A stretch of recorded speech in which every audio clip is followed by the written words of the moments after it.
বদলে যাচ্ছে পূর্বাঞ্চলের শেখ হাসিনা স্টেডিয়ামের নাম ও নৌকার আকৃতি।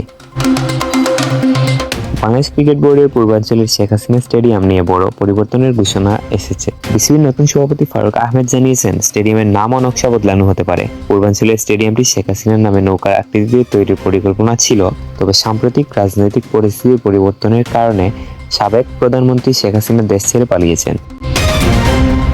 ফলে বিসিবিতে নেতৃত্বে পরিবর্তন এসেছে। নতুন সভাপতি ফারুক আহমেদ গত বৃহস্পতিবার ঘোষণা দেন যে শেখ হাসিনা স্টেডিয়ামের জন্য আগের দরপত্র বাতিল হবে।